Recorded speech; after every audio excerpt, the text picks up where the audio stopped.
മല്ലിക സുകുമാരൻ മലയാള സിനിമയിൽ പല വേദികളിൽ ഈ സ്ത്രീരത്നത്തിൻ്റെ പേര് കേട്ടിട്ടുണ്ട്. പ്രശസ്തമായ സാഹിത്യ കുടുംബത്തിലെ മെമ്പർ, പ്രശസ്ത വിശ്വഘരനായ എൻ്റെ സഹോദരൻ്റെ സഹോദരി, കോളേജ് പഠിക്കുന്ന സമയത്ത് യൂണിവേഴ്സിറ്റി കലോത്സവത്തിൽ നല്ല നടിയായി തിരഞ്ഞെടുക്കപ്പെട്ട കലാകാരി, അഭിനയ മോഹം മൂത്ത് മദ്രാസിലേക്ക് താമസം മാറ്റി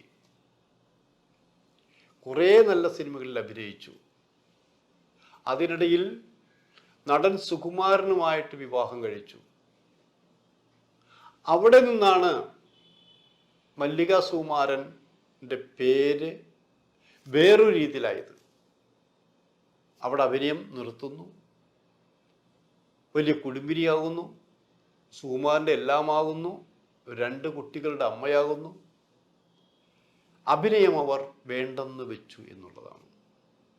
വെറുതെ വേണ്ടെന്ന് വെച്ചതല്ല, അഭിനയിക്കാൻ മോഹമുണ്ട്. അവരുടെ ആദ്യകാല സിനിമകൾ കാണുമ്പോൾ മനോഹരമായിട്ട് അഭിനയിച്ചിട്ടുണ്ടെന്ന് ആലോചിക്കണം. ഇപ്പം ആ KG ജോർജിൻ്റെയൊക്കെ പടം വരുമ്പോഴൊക്കെ സഹനടിക്കുള്ള സ്റ്റേറ്റ് അവാർഡ് കിട്ടിയിട്ടുള്ളതാണല്ലോ. പലരെയും അവർ അഭിനയരംഗത്തേക്ക് വരാൻ സഹായിച്ചിട്ടുണ്ടെന്ന് ആലോചിക്കണം.